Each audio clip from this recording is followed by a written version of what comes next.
The morning Isaac Ramsey found the locket, he had been digging a grave for a man who deserved better than a bullet through the chest over a card game gone wrong.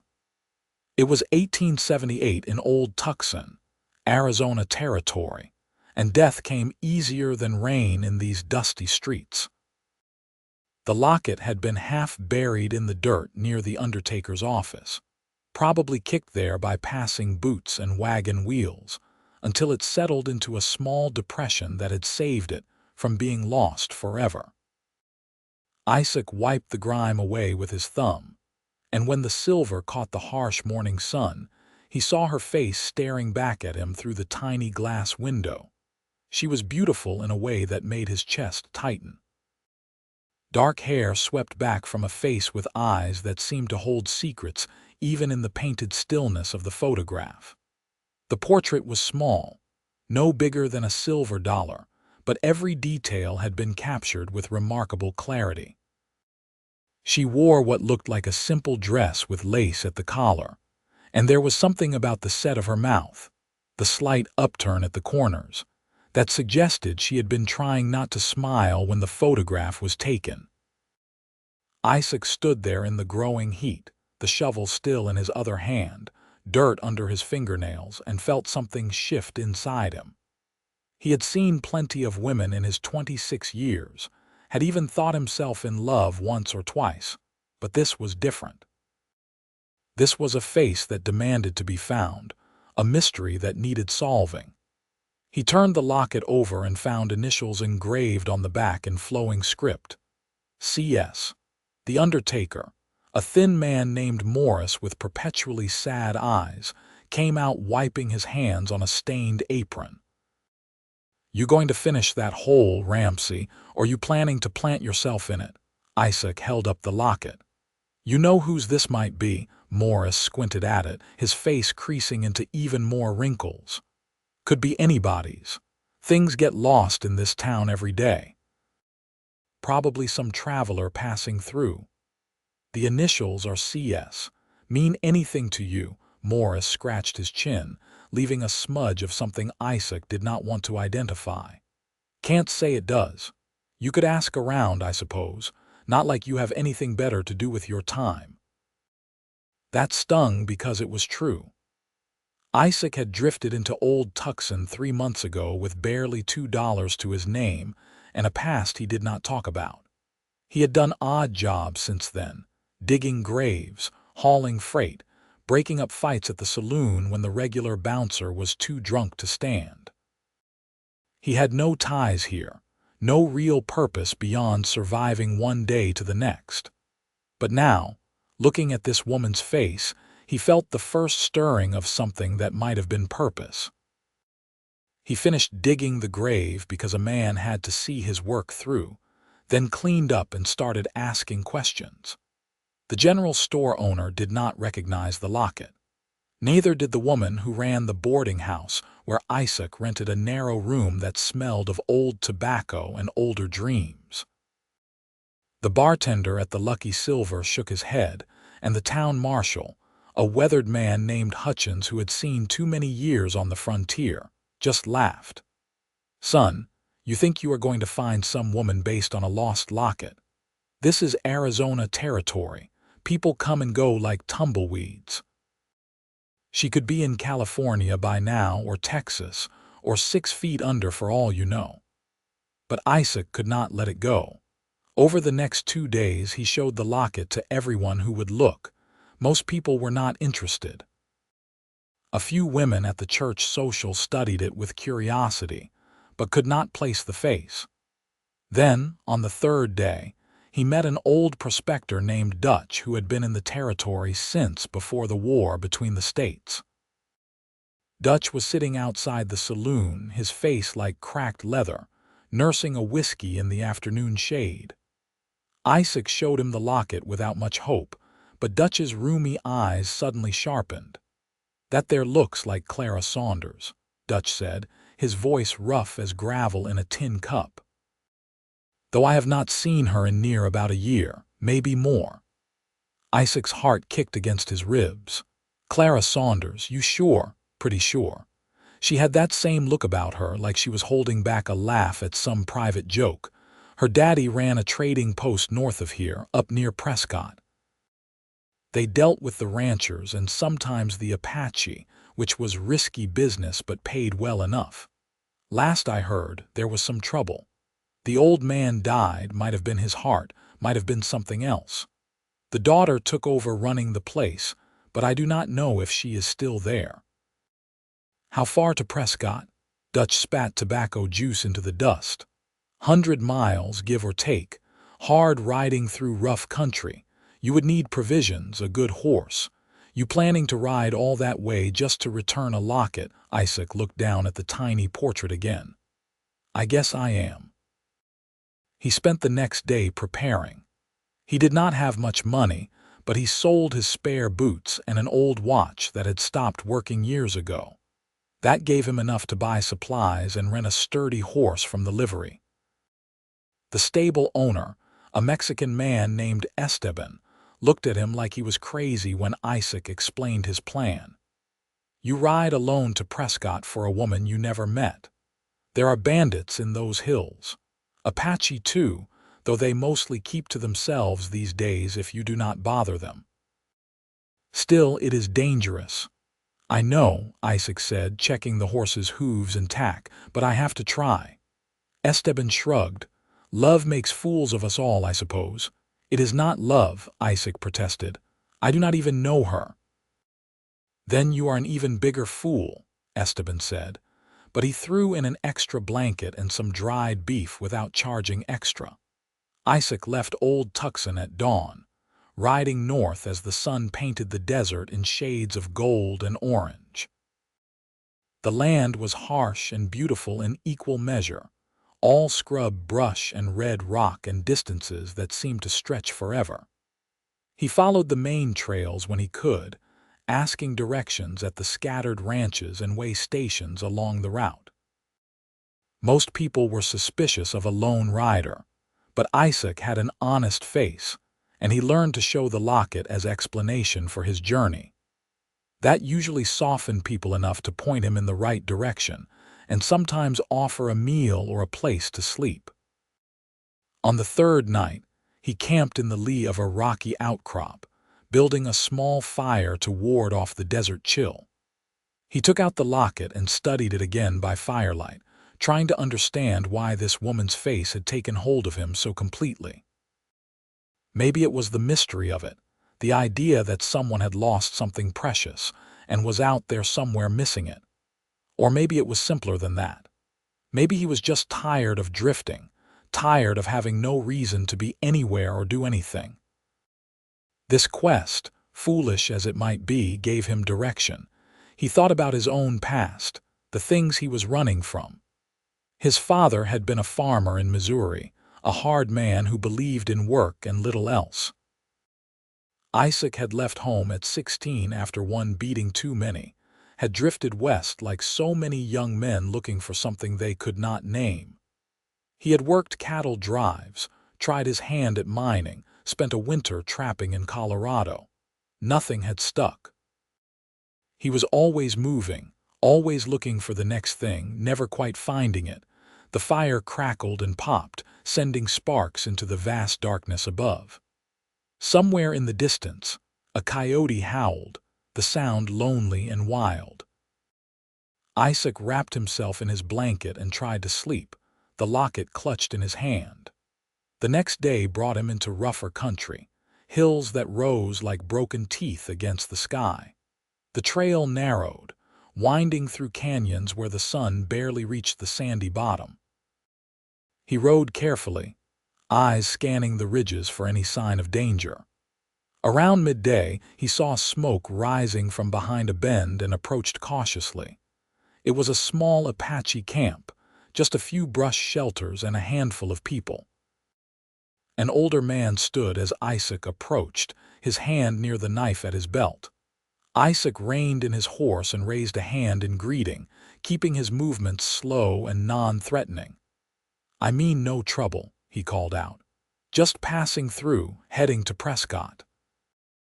The Apache man studied him for a long moment, then said something in his own language to a younger man beside him.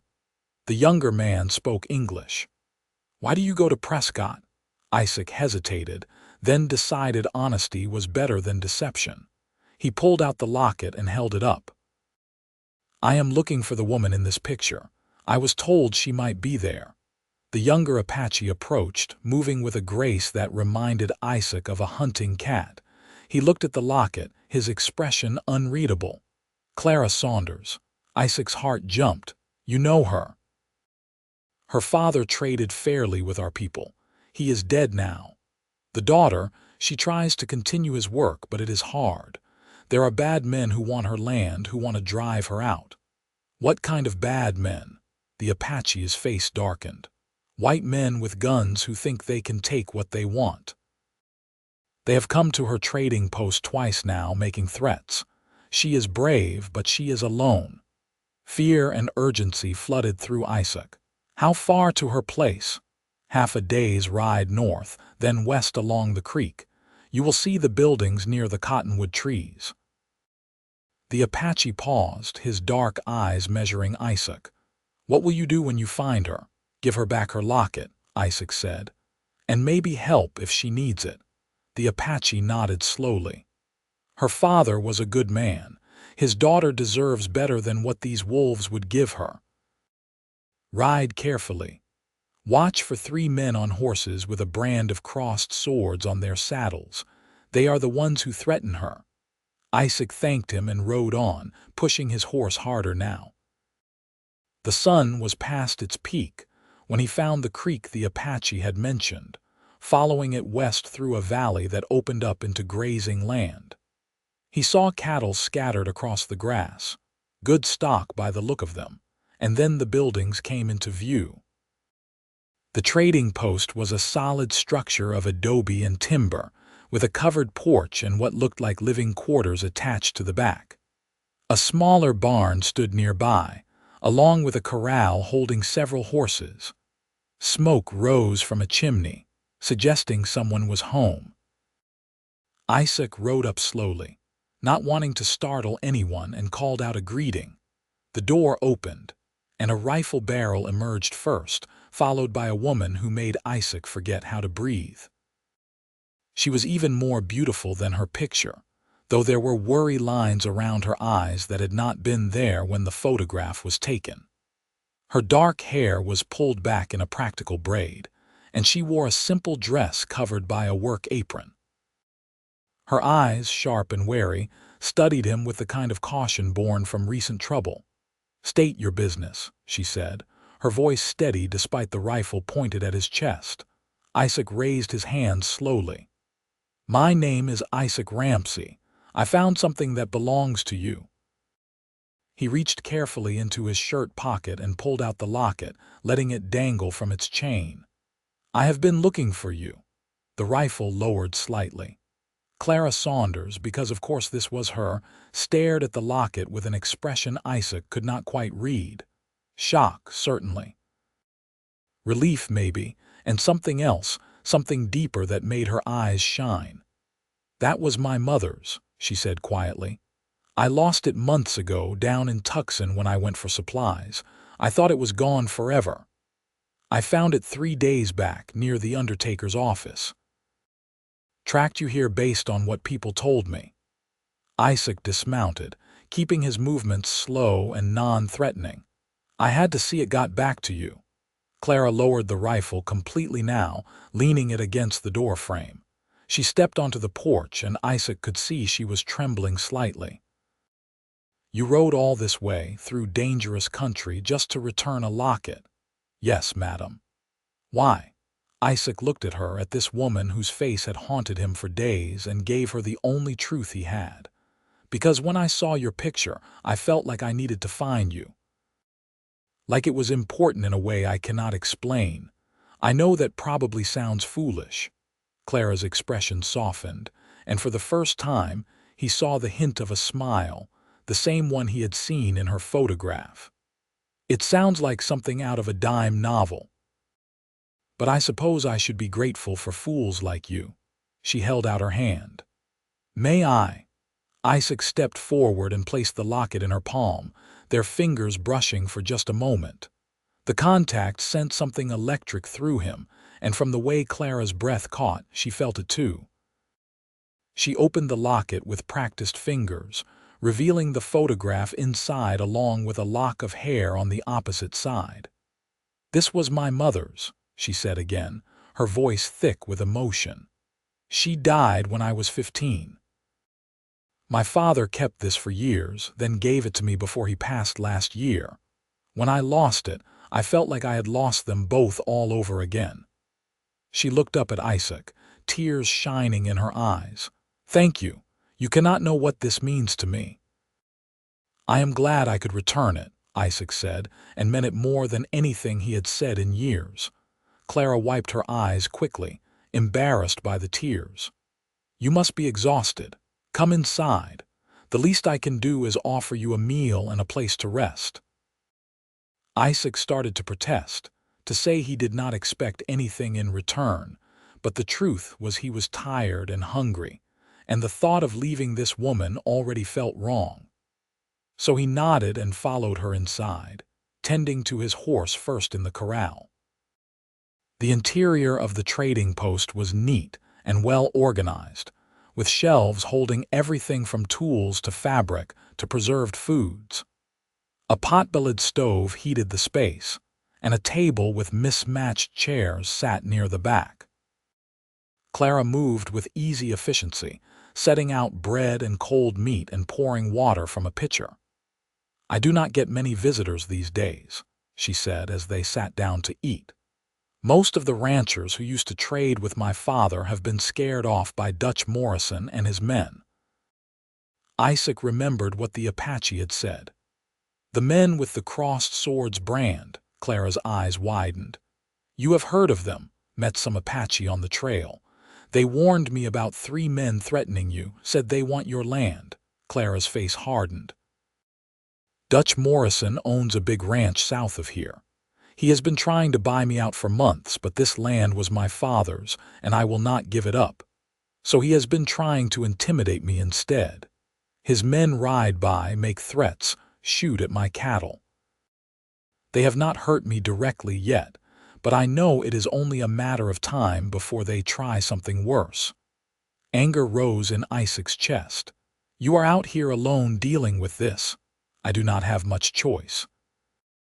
I have a hired hand who comes by a few times a week to help with the heavier work, but he has his own family to protect.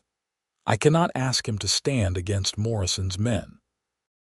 And the law up in Prescott, well, they are a long ride away and do not much care what happens to a woman trying to run a trading post in the middle of nowhere." Isaac set down his bread, his decision already made. "I will stay and help you." Clara shook her head. "I cannot ask you to do that. You have already done more than anyone had a right to expect. This is not your fight." "Maybe not, but I am making it mine. I did not ride all this way just to hand you a locket and watch you face danger alone." Isaac leaned forward, his voice intense. "I know we just met, and I know this is going to sound strange, but from the moment I saw your picture I felt connected to you somehow. Like I was supposed to find you, and now that I have, I am not walking away." Clara stared at him, her eyes searching his face for something. Whatever she found there must have satisfied her because she nodded slowly. "All right, but if Morrison's men come, you follow my lead. This is still my land, and I will not have anyone saying I hid behind a man's gun." "Fair enough," Isaac agreed. They spent the rest of the afternoon working together, Clara showing him around the property. She had about 50 head of cattle, some chickens, and a decent vegetable garden that was struggling in the dry soil.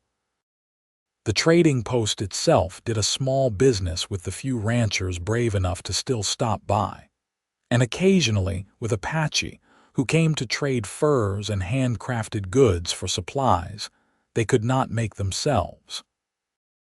As the sun set, painting the sky in brilliant oranges and purples, Isaac helped Clara check on the cattle scattered across the nearby grazing land. They rode side by side, and conversation came easier now, flowing naturally as if they had known each other far longer than a few hours.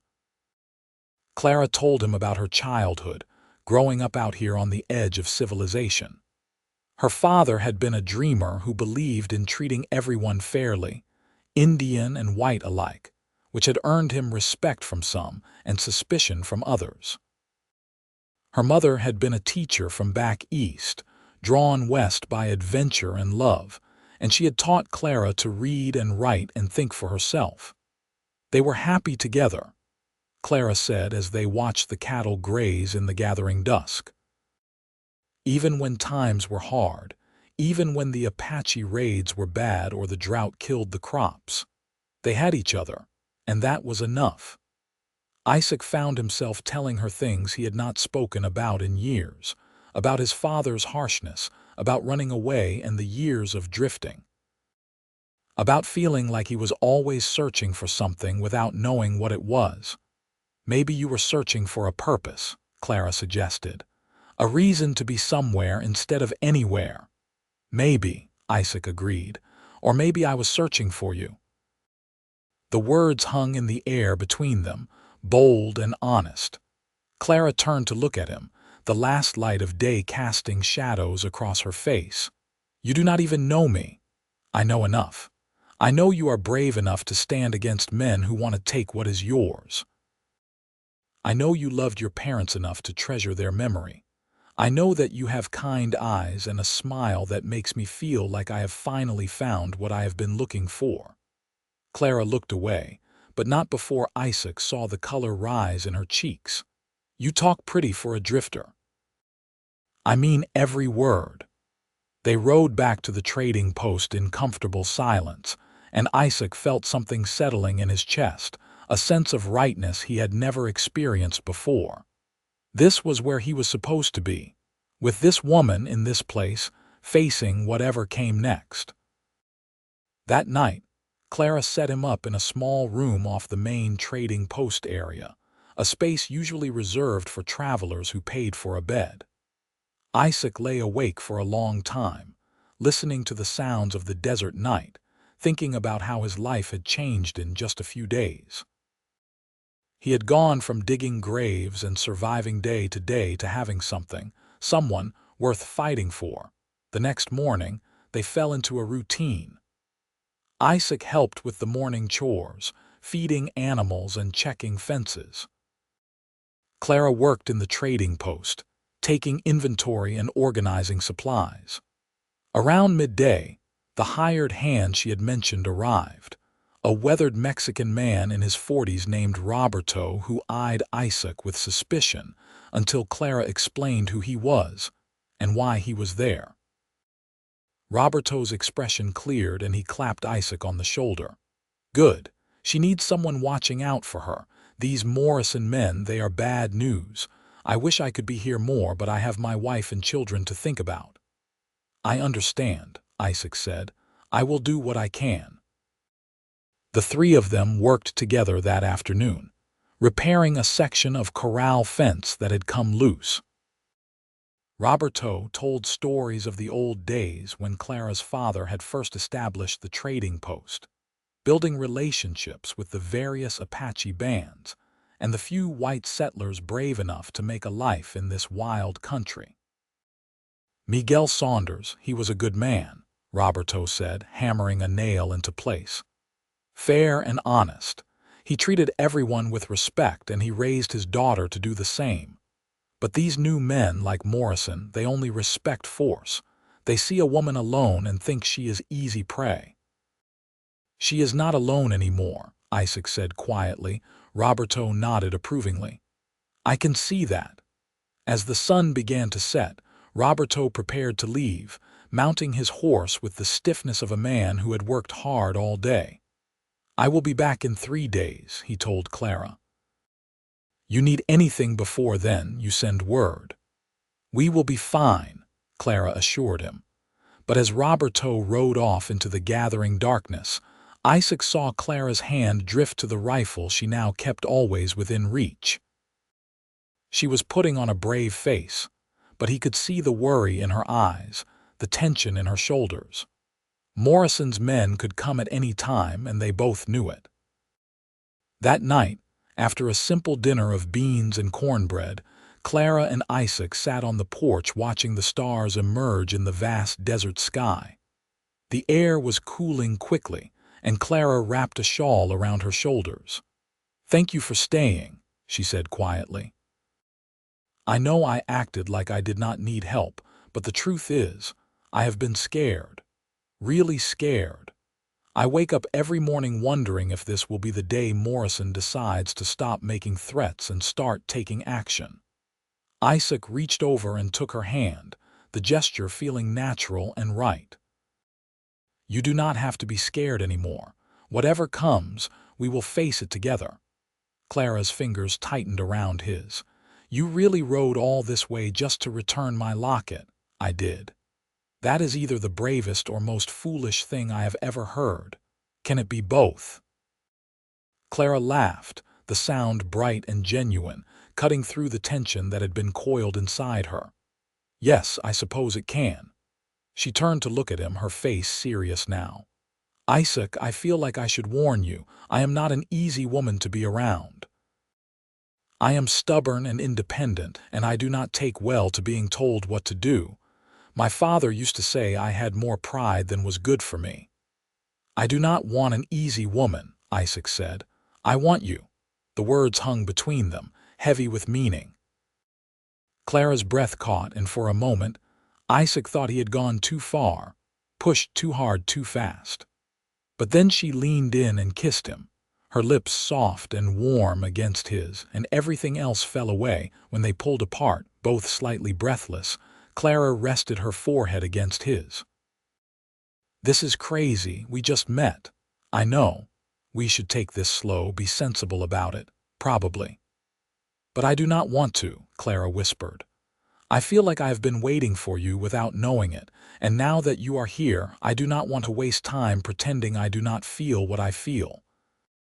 Isaac cupped her face in his hands, his thumbs brushing her cheekbones.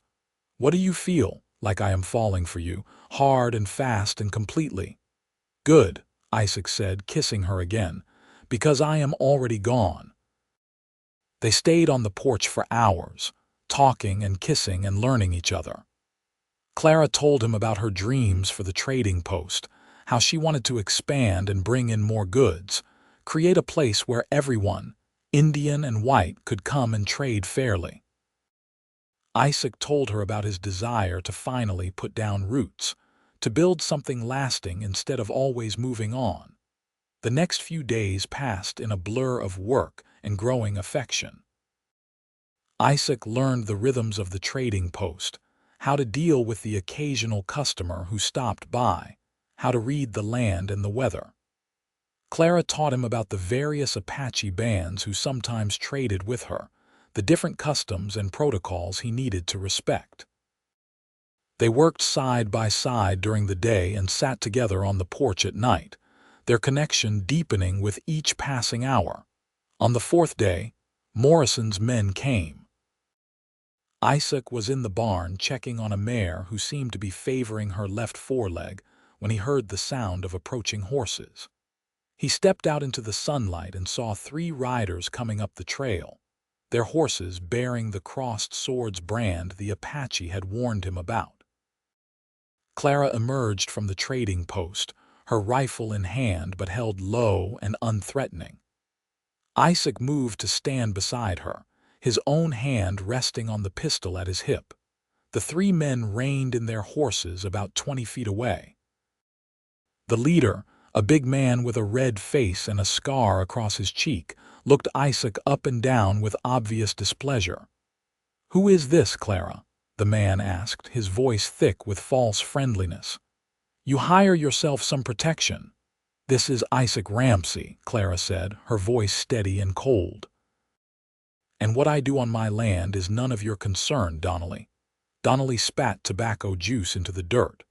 "Everything that happens in this valley is Dutch Morrison's concern, and you are still squatting on land he wants to buy. This land is not for sale. I have told you that a dozen times." "See, that is where you are being unreasonable," Donnelly said, his eyes narrowing. "Morrison is offering you fair value, more than fair, considering you are just a woman trying to run a man's business.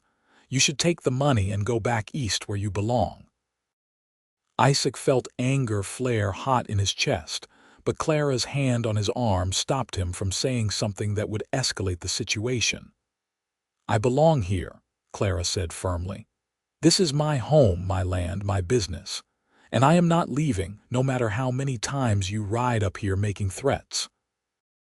One of the other men, younger and meaner looking than Donnelly, shifted in his saddle and said, "Maybe we have been too polite. Maybe we need to show you what happens to people who do not cooperate with Mr. Morrison.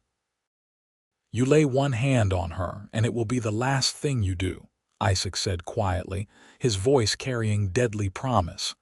Donnelly turned his attention fully to Isaac, sizing him up. "Big talk from a drifter. You know who you are dealing with. Morrison owns half this territory. He has 30 men working for him, all armed and willing to do whatever he says. What are you going to do against that?" "Whatever I have to," Isaac replied.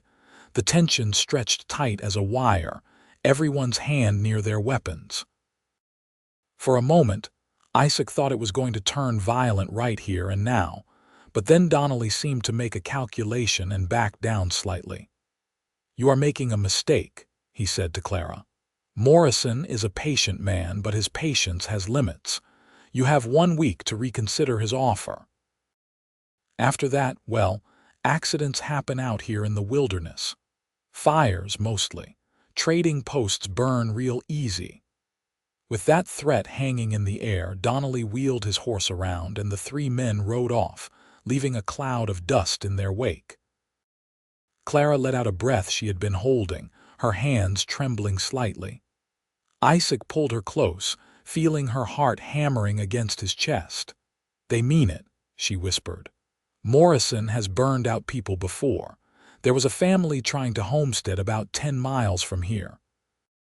They refused to sell, and their house burned down in the middle of the night. They barely escaped with their lives." "Then we need to be ready," Isaac said grimly. "We need help." Over the next 2 days, Isaac and Clara prepared for the worst while also reaching out for assistance. Roberto came back with 2 of his older sons, both young men in their early 20s who were willing to help defend the trading post. Isaac also rode out to the Apache camp he had passed on his way here, meeting again with the man who had given him directions. The Apache listened to Isaac's story and considered carefully. "Morrison is a snake," he said through his translator. "He has tried to cheat our people many times, but we do not involve ourselves in white man's fights unless we must. Clara's father treated you fairly," Isaac pointed out. "She is trying to do the same. If Morrison drives her out, whoever comes next might not be so honorable." The Apache leader conferred with his people, a long discussion in their own language that Isaac could not follow. Finally, he turned back to Isaac. "We will watch. If Morrison's men come with fire, we will see and we will act, but we will not start a war over this." It was not a firm commitment, but it was something. Isaac thanked them and rode back to the trading post, where Clara and Roberto's sons were preparing defenses. They moved supplies that could burn, filled barrels with water, and set up a watch rotation so someone would always be awake and alert. Clara worked tirelessly. Her fear transformed into determined action. Isaac watched her directing the preparations, strong and capable, and felt his love for her deepen. This was a woman worth fighting for, worth dying for if it came to that. On the 5th night after Donnelly's visit, they came. Isaac was on watch, sitting on the porch with a rifle across his lap when he smelled smoke. Not cooking fire smoke, but something heavier, more acrid. He stood quickly, scanning the darkness, and saw orange flames licking up from the hay barn about 100 yards from the main buildings. "Fire!" he shouted, running toward the burning structure while simultaneously trying to see who had set it. Clara and Roberto's sons tumbled out of the house, already dressed and armed. They formed a bucket line from the water barrels, but Isaac knew the barn was already lost. What mattered now was keeping the fire from spreading to the trading post and house. Then he saw them. 5 riders, not 3 this time, circling in the darkness just beyond the firelight. One of them threw something that landed on the roof of the trading post, and flames immediately began to spread. "On the roof!" Isaac yelled, firing a shot at the riders to drive them back. One man jerked in his saddle but did not fall. Clara grabbed a ladder and scrambled up to the roof, beating at the flames with a wet blanket while Isaac and Roberto's sons kept up covering fire at the circling raiders. The night was chaos, full of smoke and gunfire and shouted orders. Then Isaac saw Donnelly riding straight at Clara, a torch in his hand, clearly meaning to set more of the building alight. Isaac fired, but Donnelly ducked low over his horse's neck and the bullet went wide. Donnelly was almost to the building when arrows suddenly flew out of the darkness, 2 of them striking the man's horse. The animal screamed and went down, throwing Donnelly hard into the dirt. More arrows came, driving the other raiders back, and then Apache warriors emerged from the shadows, their faces painted for war, their weapons ready. The remaining raiders scattered, realizing they were outnumbered and outflanked. Donnelly tried to crawl away, but Isaac was on him in seconds, his pistol pressed against the man's head. "Do not move," Isaac growled. Clara came down from the roof, having extinguished the flames before they could take hold. She was covered in soot, her hair wild, but her eyes were fierce. "Is he the only one we caught?" The rest ran, Isaac confirmed. "But we have got the leader." The Apache who had helped them came forward. "We watched as we said we would. When we saw them bring fire, we acted." "Thank you," Clara said, her voice full of genuine gratitude. "You saved us." The Apache nodded. "Your father was a friend to our people. We do not forget such things." They tied Donnelly up and locked him in the small storage room at the back of the trading post. The barn was a total loss, but they had saved the main buildings. As the first light of dawn began to paint the eastern sky, they assessed the damage and made plans. "We need to take him to the law in Prescott," Clara said, looking at the locked door behind which Donnelly was shouting threats. "Make sure Morrison faces justice for this." "I will ride with you," Isaac said. "Roberto and his sons can watch the place while we are gone." It took most of the day to reach Prescott, a rough town that served as the territorial capital. The marshal there, a sharp-eyed man named Tucker, listened to their story and examined the prisoner with interest. "Dutch Morrison has been a thorn in my side for a while now," Tucker admitted. "But he is careful, always has other men do his dirty work. If Donnelly talks, testifies that Morrison ordered this attack, we might finally be able to bring charges that stick." Donnelly, faced with the choice between hanging for attempted murder and arson or turning on his boss, decided to save his own neck. He gave a full confession, implicating Morrison in not just the attack on Clara's trading post, but in several other acts of intimidation and violence across the territory. Marshal Tucker assembled a posse and rode out to arrest Morrison that same day. Isaac and Clara stayed in Prescott, giving formal statements and waiting to see how things would unfold. They got a room at a boarding house, properly separate rooms, though Clara knocked on Isaac's door that night and slipped inside. "I do not want to be alone," she said simply, and Isaac held her while she finally let herself cry, releasing all the fear and stress of the past weeks. "It is over," he murmured into her hair. "Morrison is going to face justice. You are safe now." Clara pulled back to look at him, her eyes red but determined. We are safe. Because of you. If you had not found that locket, if you had not tracked me down and stayed to help, I do not know what would have happened." Isaac kissed her forehead gently. "I think I was meant to find you. I think everything in my life led me to that exact spot where your locket was lying in the dirt, waiting for me." "Do you believe in fate?" Clara asked. "I did not used to, but I do now." They stayed in Prescott for 3 more days while the legal proceedings unfolded. Morrison, when arrested, tried to bluster and threaten, claiming he was a respectable rancher being persecuted. But Donnelly's testimony, combined with evidence from other victims who found courage in numbers, was damning. Morrison was charged with conspiracy to commit arson, intimidation, and attempted murder. He would face a trial that would likely end with him in prison for a very long time. When Isaac and Clara finally returned to the trading post, it was with a sense of relief and new beginning. Roberto and his sons had cleaned up the burned remains of the barn and started repairs on the minor damage to the other buildings. The Apache had left a gift of furs and dried meat on the porch, a gesture of friendship and respect. Life settled into a new rhythm.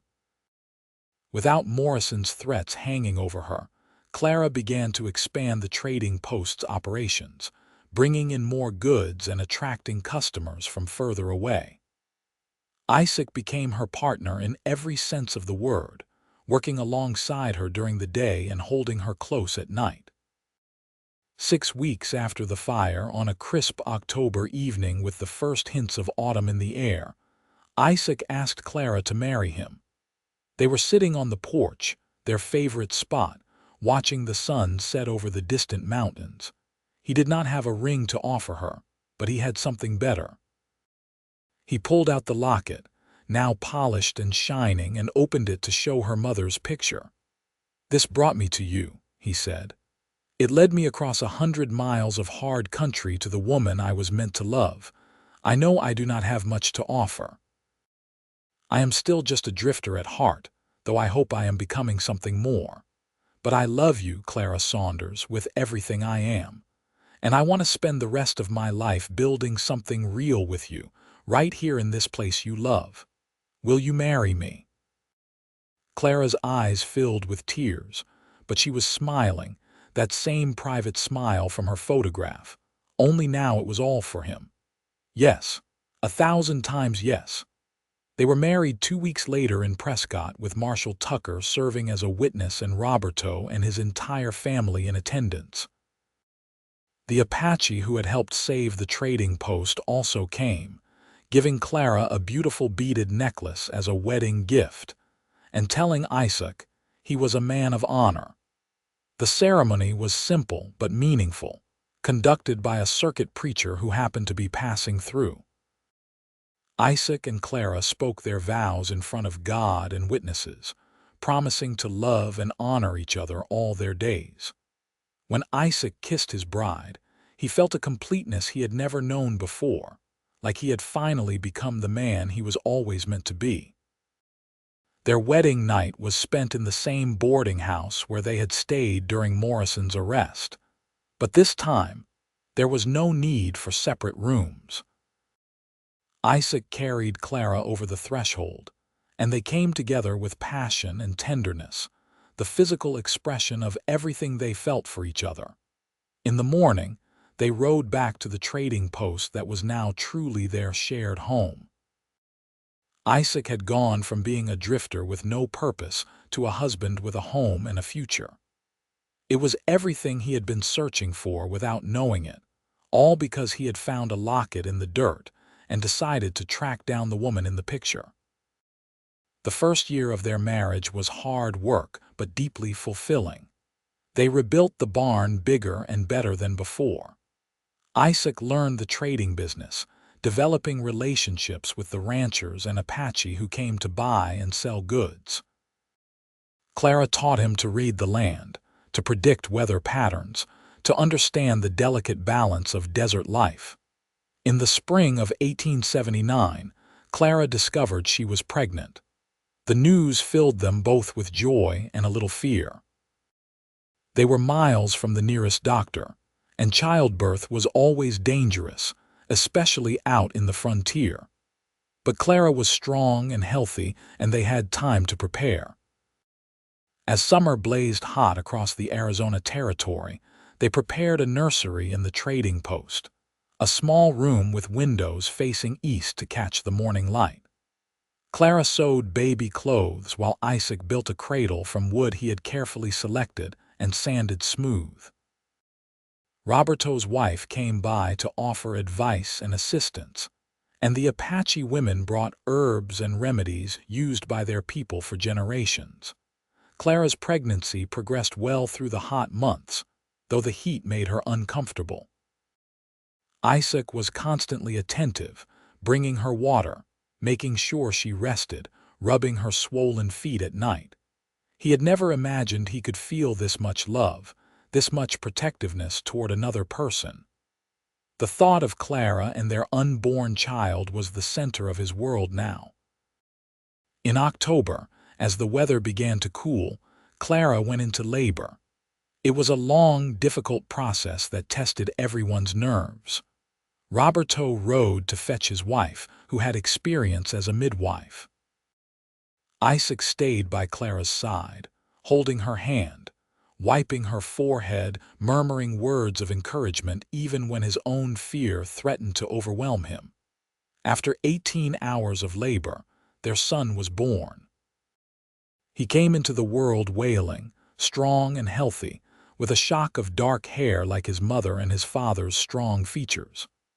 Clara held him to her chest, exhausted but glowing, while Isaac looked down at his wife and child with tears streaming down his face.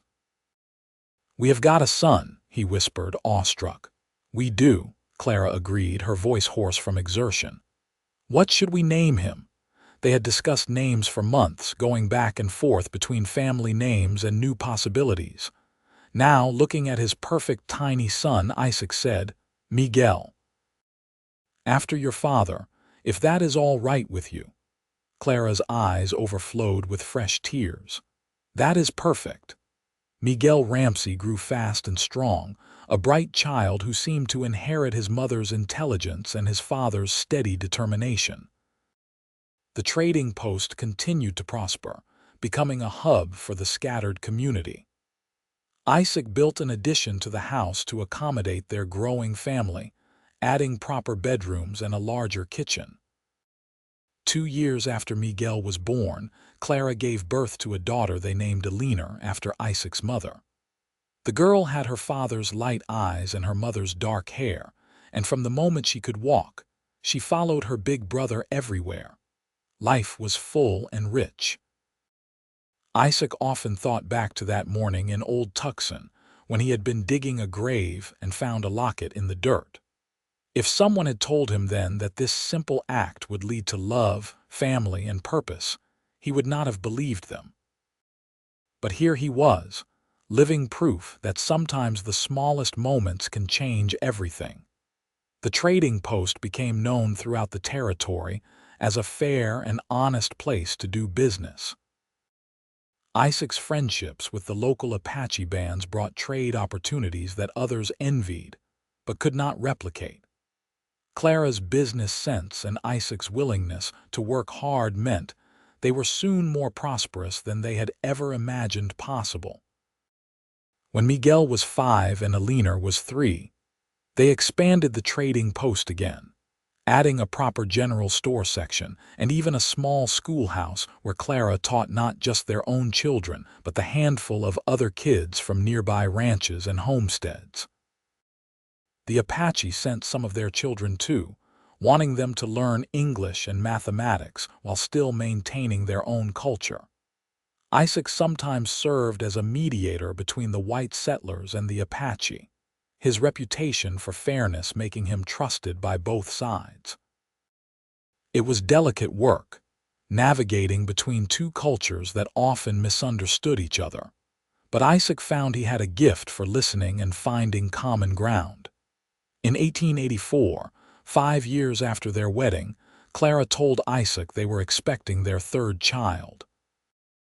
This pregnancy was harder than the previous two, perhaps because Clara was older now and still working long hours at the trading post. Isaac insisted she rest more, taking over many of her duties, but Clara was stubborn about maintaining her independence. "I am pregnant, not an invalid," she protested when Isaac tried to make her sit down instead of reorganizing an entire shelf of goods. "I know that, but you are carrying our child and I want you to take care of yourself. Please, Clara, for me." She softened at that, as she always did when he appealed to her heart rather than her pride. "All right, but only because you ask so nicely." Their third child, another boy they named Thomas, was born in early 1885. He was smaller than his siblings had been, and the birth was difficult, leaving Clara weak for weeks afterward. Isaac hired a woman from Prescott to help with the housework and children while Clara recovered, refusing to hear any arguments about the expense. "You are more important than money," he told her firmly. "Our family is more important than anything." Clara recovered slowly, and though the doctor assured them she would be fine, he also advised against having more children. Her body had been through enough. Isaac and Clara accepted this with a mixture of relief and sadness. 3 children were a blessing, more than Isaac had ever dreamed of having, but part of him had imagined a larger family. "We have more than enough love right here," Clara said, watching their 3 children play in the yard. Miguel, now 6, was teaching Alina and little Thomas how to stack rocks into towers. "This is everything I need." Isaac pulled her close, careful of her still recovering body. "You are everything I need. The children, this place, the life we have built, it is all wonderful. But you are the center of it all, Clara. You are what makes everything else worth having." As the years passed, the Ramsey family became an institution in the territory. Their trading post was a landmark, a place where people knew they could get fair prices and honest treatment. Miguel grew into a serious young man with his grandfather's gift for business and his father's steady temperament. Alina was bright and curious, learning to read and write earlier than most children, with a particular fascination for the Apache language and culture. Thomas, the baby, was cheerful and energetic, always getting into mischief but charming his way out of trouble. In 1890, Arizona Territory was moving closer to statehood, and the wild frontier Isaac had first encountered was slowly being tamed. Towns were growing, railroads were being built, and the lawless days of men like Dutch Morrison were fading into memory. Morrison himself had died in prison 3 years earlier, and Prescott had a new generation of lawmen who actually enforced justice fairly. Isaac was 38 now, no longer the drifting young man who had found a locket in the dirt. He had gray in his hair and lines around his eyes from squinting into the desert sun. But he was happy in a way he had never imagined possible. Every morning, he woke up next to the woman he loved, surrounded by the family they had built together. One evening, after the children were in bed and the trading post was closed for the night, Isaac and Clara sat on their porch, the same spot where they had spent so many hours over the years. Clara leaned against Isaac's shoulder and he wrapped his arm around her, both of them comfortable in the easy silence of long marriage. "You ever think about that day you found my locket?" Clara asked quietly. "All the time," Isaac admitted. "It changed my whole life." "Mine too." "I was so alone then, so scared. I was trying to be brave, but I did not know how much longer I could hold on. And then you showed up with this crazy story about tracking me down just to return a piece of jewelry." Isaac chuckled. "It did sound crazy, still does, honestly. But it was not crazy. It was fate. It was meant to be." Clara tilted her head to look up at him. "Do you ever wonder what would have happened if you had not found it? Or if you had found it but just turned it into the marshal in Tucson instead of coming after me yourself?" I try not to think about that, Isaac said seriously. Because the thought of not having you, not having our children, not having this life, it is too painful to contemplate. I was nothing before I found you, Clara. I was just drifting through life with no purpose, no direction. You gave me everything that matters. We gave each other everything, Clara corrected gently. I was so focused on just surviving, on holding on to my father's legacy, that I had forgotten how to really live. You taught me that. You taught me it was all right to be vulnerable, to accept help, to let someone in. They sat in comfortable silence for a while, watching the stars emerge one by one in the vast desert sky. Isaac thought about the journey that had brought him here, all the roads he had traveled, all the wrong turns and dead ends, all leading inexorably to that moment when he had kicked aside some dirt and found a locket glinting in the sun. I would do it all again, he said suddenly. Every hard mile, every moment of doubt. If I knew it would lead me here to you, I would do it all again without hesitation. Clara kissed him then, soft and sweet, a kiss that held 12 years of love and trust and partnership. I love you, Isaac Ramsey. I have from the moment you rode up to my trading post and said you had been looking for me. I will always be looking for you, Isaac promised. Every day, in every moment, you are what I am searching for, and every day I find you again and fall in love all over again. As they sat together under the stars, Isaac reflected on the miracle of his life. He had gone from being a lost young man with no purpose to a husband, father, and respected member of the community. All because he had paid attention to a small thing that most people would have walked past without a second glance. The locket that had brought them together sat in a place of honor on Clara's dresser now, alongside photographs of their children and other treasures of their life together. Sometimes Isaac would catch Clara holding it, her thumb tracing the engraved initials on the back, a small smile playing at her lips. In 1895, Miguel turned 16 and took on more responsibility at the trading post, showing the same fair-minded business sense his grandfather had been known for. Elena, at 13, had become fluent in Apache and served as a translator when needed, bridging the gap between cultures with natural ease. Thomas, at 10, was already showing signs of his father's protective nature, always looking out for his siblings and the younger children who came to the school. Isaac and Clara had built more than a business or a home. They had built a legacy of fairness, hard work, and respect that would outlive them. The trading post had expanded over the years to include a proper general store, a stable, and even a small hotel for travelers. They employed several people from the area, providing good jobs that helped strengthen the entire community.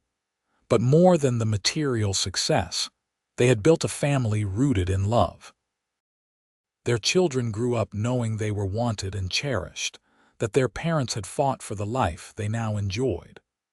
Isaac made sure to tell his children the story of how he and Clara had met, how a lost locket had changed everything.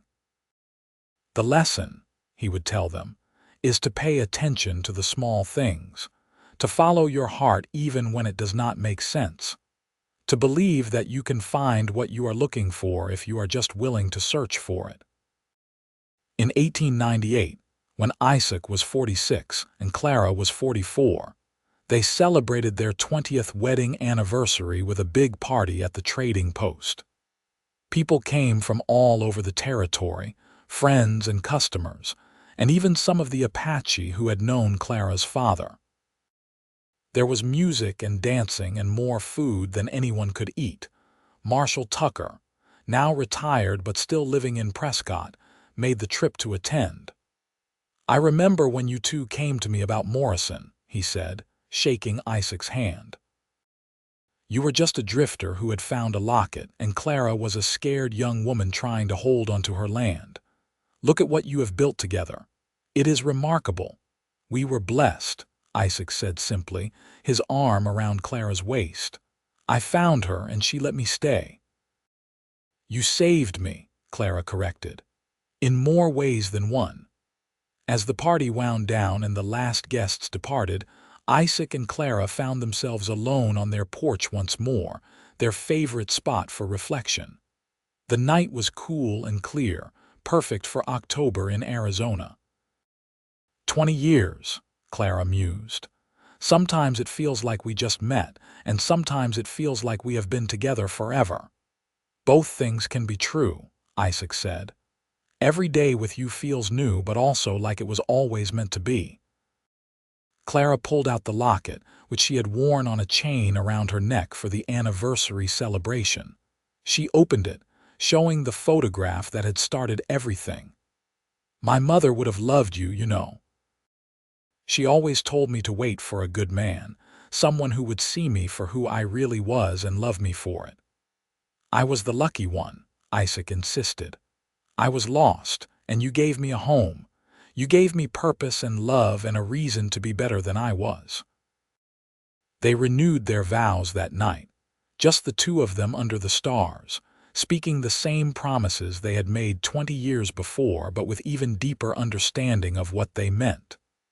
To love and honor, in sickness and health, for richer or poorer, all the days of their lives. As the years continued to roll by, Isaac and Clara grew older together gracefully. Miguel married a rancher's daughter in 1900 and began building his own house on a piece of land Isaac and Clara gave him. Eleanor, independent and bright, announced her intention to become a teacher and moved to Prescott to attend a normal school there. Thomas, growing tall and strong, took over more of the physical work at the trading post. Isaac watched his children build their own lives with pride and a touch of melancholy. This was how it was supposed to work, parents raising children and then letting them go to make their own way in the world. But it meant the house was quieter now, less full of the noise and energy of childhood. "We have done well," Clara said one evening as they reviewed the accounts for the trading post. "The children are all healthy and happy, finding their own paths. The business is more successful than my father ever dreamed. We have good friends and a good life." "We have," Isaac agreed. "And we have each other." In 1903, Miguel and his wife gave Isaac and Clara their first grandchild, a baby girl they named Clara after her grandmother. Isaac held his granddaughter with trembling hands, marveling at the tiny perfect fingers and the serious expression on her little face. "She has your eyes," he told Clara, who was practically glowing with joy. "And your stubborn chin," Clara observed, laughing. Becoming grandparents opened a new chapter in their lives. Isaac discovered he had infinite patience for a baby who cried at all hours, and Clara loved sewing tiny clothes and singing the lullabies her own mother had once sung to her. They babysat often, giving Miguel and his wife much-needed breaks, and Isaac found he loved being a grandfather even more than he had loved being a father. "It is all the joy with less of the worry," he explained to Roberto, who had become one of his closest friends over the years. "Though I suppose I still worry, just differently now." Eleanor came home from teaching school in Prescott in the summer of 1904 with news that she had met someone, a young doctor who had recently moved to the territory. Isaac was immediately suspicious, as any father would be, but when he met the young man named David, he had to admit the fellow seemed decent and clearly adored Eleanor. They were married the following spring in a ceremony at the trading post, surrounded by family and friends. Eleanor looked radiant in a dress Clara had helped her make, and Isaac walked his daughter down the aisle they had set up in the yard, his heart full of pride and love. Thomas, now 20, had begun courting Roberto's youngest daughter, a sweet girl named Rosa who had practically grown up at the trading post. Isaac and Clara approved wholeheartedly, knowing Rosa's family and character well. By 1907, all three of their children were married and building families of their own. Miguel and his wife had 3 children now. Elena was expecting her first, and Thomas and Rosa were planning their wedding for the fall. The trading post and surrounding land had become something of a family compound, with houses for each of the children within riding distance of the main building. Isaac was 55 now, his hair more gray than brown, his body feeling the years of hard work. Clara was 53, still beautiful to Isaac's eyes, though she laughed at him when he said so. They had begun to talk about retiring, letting Miguel and Thomas take over the full operation of the trading post. "We have worked hard enough," Clara said. "We could travel, see some of the country we have never visited, or we could just sit on this porch and watch our grandchildren play. Either way, I think we have earned a rest." But Isaac was not quite ready to step back completely. The trading post was his life's work, the physical manifestation of everything he and Clara had built together. Still, he agreed to reduce his hours, to let the younger generation take on more responsibility. In the summer of 1909, as Isaac sat on his porch watching his grandchildren play in the yard, he reflected on the incredible journey his life had been. 31 years had passed since that morning when he had found a locket in the dirt in Old Tucson. 3 decades since he had made the decision to track down the woman in the photograph rather than just turning it in to the local marshal. That decision had given him everything. A wife he loved more with each passing year, 3 children and 7 grandchildren. A successful business and a reputation for fairness and integrity, friends and respect, and a place to call home. Clara came out with 2 glasses of lemonade and settled into her chair beside him, the same chairs they had been sitting in for decades. Her hair was streaked with silver now, and there were deep lines around her eyes and mouth, but to Isaac, she was as beautiful as the day he had first seen her stepping onto her porch with a rifle in her hands. "What are you thinking about?" she asked, following his gaze to where little Clara, now 6, was teaching her younger cousins to stack rocks the way her father had once taught her. "Everything," Isaac said. "How lucky I am. How that one moment finding your locket changed my entire life." Clara reached over and took his hand, their fingers intertwining with the ease of long practice. "It changed both our lives. You saved me, Isaac. From Morrison and his threats, yes, but more than that, you saved me from loneliness and fear. You gave me love and partnership and a family I treasure more than anything in this world." "We saved each other," Isaac said, squeezing her hand gently. "I was lost before I found you. No direction, no purpose, just drifting. And you gave me all of that. You made me want to be better, to build something lasting, to put down roots and stay." They sat in comfortable silence, watching their grandchildren play and their children move about their daily tasks. Miguel was in the trading post, helping a customer. Thomas was repairing a section of fence, his strong hands working with practiced efficiency. Elena had ridden over with her 2 young sons, and she was sitting in the shade with Rosa, the 2 women laughing together like sisters. "This is what we built," Clara said softly. "Not just the buildings or the business, but this. A family that loves each other, that works together, that will carry on after we are gone." "A legacy," Isaac agreed. "Better than gold or land or anything else I could have imagined." As the sun set that evening, painting the sky in brilliant shades of orange and purple and red, Isaac and Clara sat together as they had for 3 decades. They did not need to talk anymore.